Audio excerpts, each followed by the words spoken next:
Қымбатты достар, Алаш сөзі атты эстафетаны жалғастырамыз.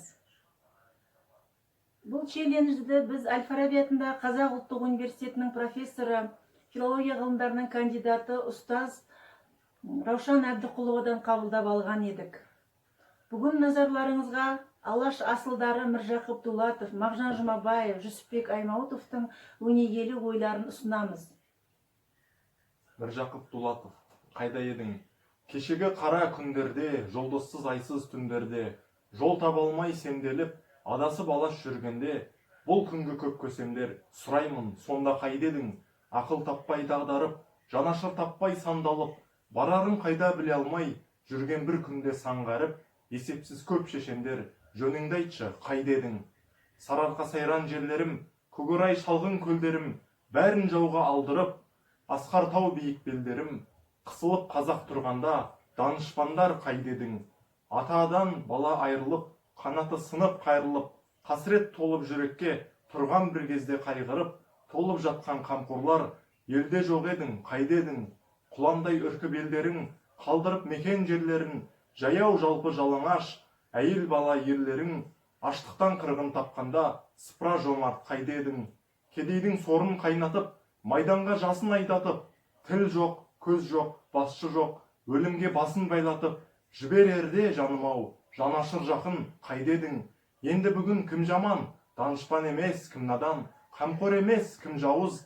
Жомарт емес, кім сараң? Көсем емес, кім жалтақ? Шешен емес, жоқ адам. Бәрі білгіш, бәрі дер, жеткіздің Алла тағалам. Мағжан Жұмабаев өзінің 1922 жылы жазылған педагогика атты еңбегінде әдебиет теориясындағы эстетикалық категориялардың бірі сұлулық туралы былай дейді. Сұлулық сезімдері. Жаратылыстың һәм искусствоның сұлу заттары адам жанында сұлулық сезімдерін оятады. Үлбіреген гүл, күңіренген орман, сылдыраған су, шетсіз, шексіз, түпсіз қара көк теңіз, түрлі шөптермен толқынданған дала, бұлтпен таласқан биік тау, күннің ойыншыл алтын сәулелері, ерке сұлу ай, міне осы сияқты жаратылыстың сұлу заттары, көріністері, яки искусствоның тылсымдай жанды билеп кететін ән, сиқырлы сөз, сұлу картина сықылды әсерлері адам жанында бір ләззат, бір сұлулық толқынын оятып, тоғызбай қоймайды. Архитектура, сұлу сурет, скульптура сықылды, пластика искусствосы адамның көру сезімін сиқырлап барып, жанда сұлулық толқындарын туғызады. Сұлулық сезімдері адамның дұрыс, сау, ләззат іздеуіне, сұлу нәрсені сүйуіне, көріксіз нәрседен жиренуіне, жақсылыққа ұмтылып, жамандықтан тыйылуына көп көмек көрсетеді. Сондықтан баланың сұлулық сезімдері жақсы тәрбие қылынуға тиісті. Әр адамның сұлулық сезімдері әр түрлі нәрседен оянымпаз болады. Біреудікі музыкадан, біреудікі сұлу суреттен, біреудікі поэзиядан.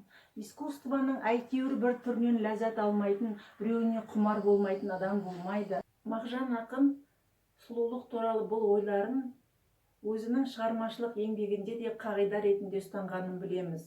Бұл жөнінде Жүсіпбек Аймауытовтың 1923 жылы жазылған Мағжанның ақындығы туралы атты әйгілі мақаласында былай дейді.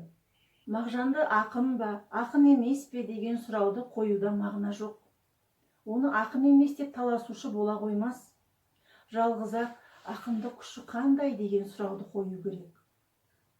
Мағжан сыршылдығымен, суретшілдігімен, сөзге еркіндігімен, тапқыштығымен, күшті, маржандай тізілген, торғындай үлбіреген, нәзік үнді күйімен, шерлі, мұңды зарымен күшті. Мағжан алдымен сыршыл ақын. Мағжанның сөзіндей тілге жеңіл, жүрекке жылы тиетін үлбіреген нәзік әуез қазақтың бұрынғы ақындарында болған емес. Ол жүректің қобызын шерте біледі. Оның жүрегінен жас пен қан аралас шыққан тәтті сөздері өзгенің жүрегіне тәтті у себеді. Мағжан не жазса да сырлы, көркем, сәнді жазады. Оқушының жүрегіне әсер ете алмайтын құрғақ өлеңді, жабайы жырды Мағжаннан таба алмайсыз.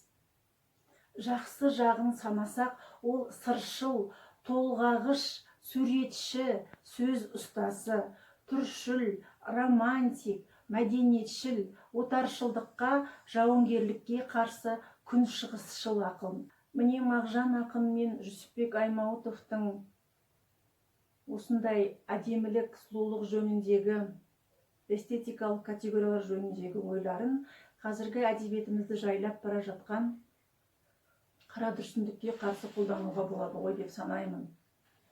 Жалпы қазір әлеуметтік желілерде челлендж көп, дегенмен осы жас әдебиетшілер Елдос Тоқтарбай, Әлібек Байболдар бастаған Алаш сөзі атты челлендждің маңызы зор деп ойлаймыз. Себебі Алаш асылдарының айтқан сөзі әлі күнге дейін, әсіресе қазіргі қоғамымызда, қазіргі руханиятымыз үшін өте өзекті болып тұр деп санаймыз. Біз бүгінгі Алаш сөзі атты челленджімізді Халел Досмұхамедов атындағы Атырау мемлекеттік университетінің доценті, филология ғылымдарының кандидаты, ғалым ұстаз Жайлы Елепқызы Балтоғаеваның отбасына және Астана қаласындағы Білім және ғылым министрлігі Мемлекет тарихы институтының бас ғылыми қызметкері ғалым Еңсенов Қанат және Евразия гуманитарлық институтының доценті Лаура Дәуренбековалардың отбасына жолдаймыз.